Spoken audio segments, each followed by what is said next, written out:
Alright guys, thanks for stopping back to the channel. I appreciate it. Thanks for coming back after the weekend. Hope you guys had a great one. So today I'm going to be doing a single pole switch, and then afterwards, if you stick around to the end of the video, there's a little video clip of my coworker getting locked out on one of the balconies. It's pretty funny. So hopefully you enjoy this, and I'll give you guys a little sneak peek of what the building looks like here, how big this is, and it has to be finished in 3 months. May 15th, I think, right? February, March, April. Yeah, May 15th, I think, was the finish date. So we have like 3 months to complete it. So we'll see how that goes. And here's what the building looks like. And I hope you enjoy the rest of the video, guys. Thanks. So here's the C section.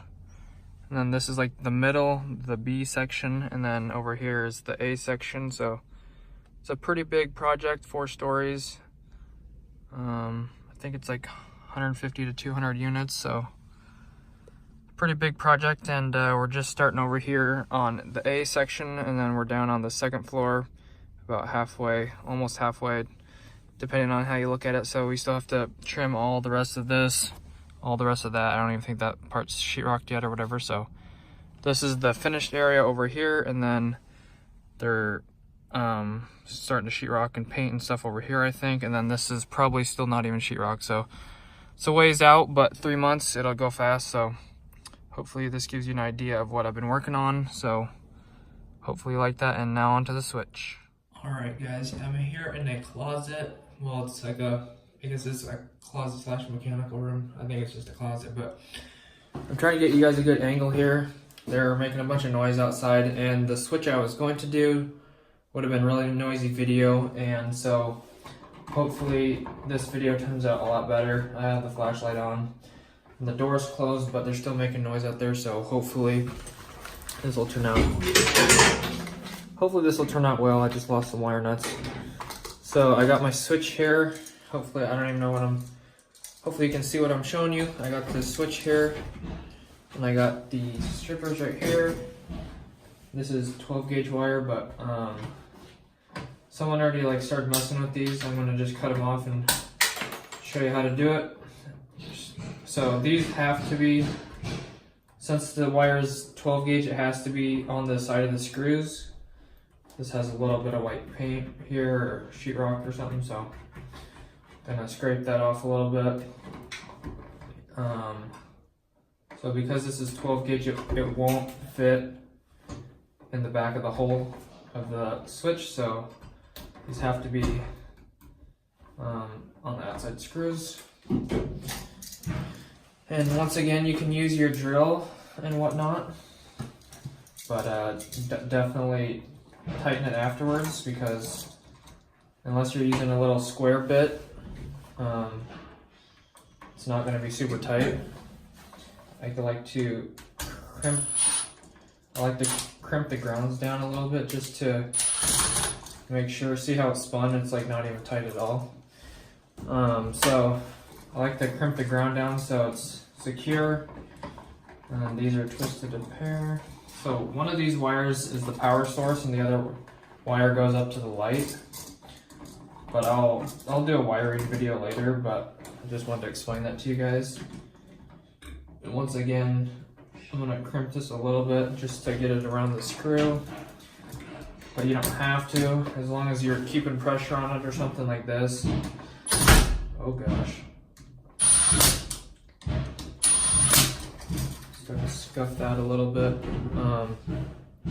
Oops. So grab your flat blade screwdriver and then tighten it. Just make sure you don't have the slip, because it can stab your hand and it really hurts. So I've got those two. Flip this back over. And this one is going to be really loose. Okay, so we got that tightened down. And this is a single pole switch. There's 3-way switches, and there's lots of other kinds of switches, but this is just the basic of basics. I'm probably going to want to, I would switch these screws out, but luckily this is an adjustable box, and hopefully I can back it out, but I can't. So because of this situation, there's sheetrock in the way. Lost a few more wire nuts there. So this sheetrock right here is in the way, so I'm just gonna shave it a little bit.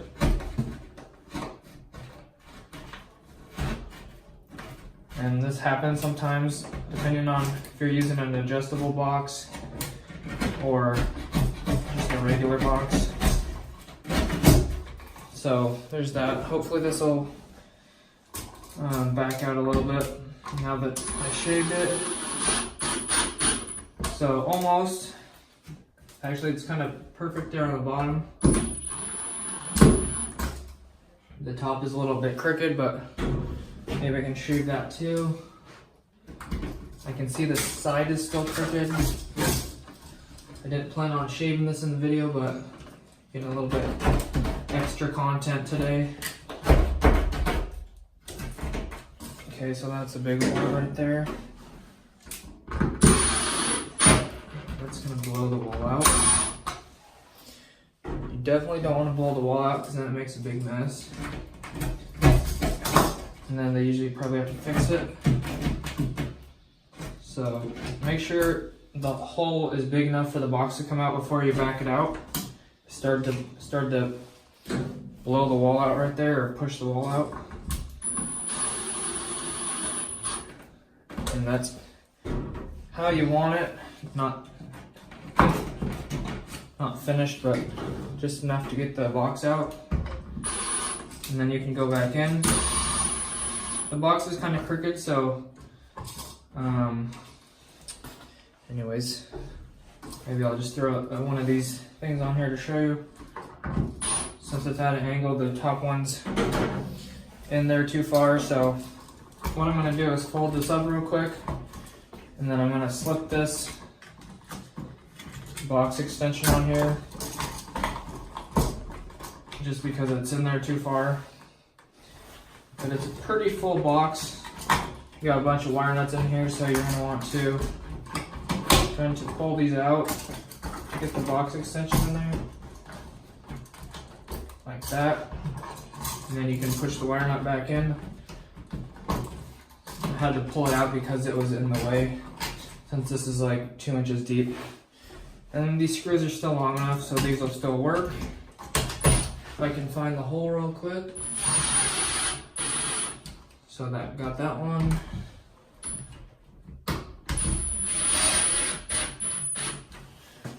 And then you're gonna want to grab your level, and always make sure it's leveled this way and this way. It's a little crooked, so I'm gonna take my channel locks and just bend it a little bit to the right, like that. Then you're gonna want to level it out.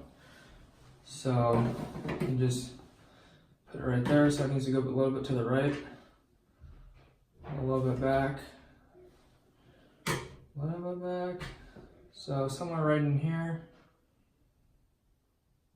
You can tighten it down a little bit.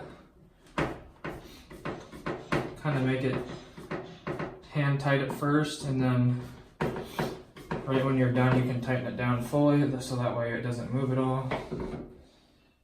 And that's pretty perfect right there. Grab your plate.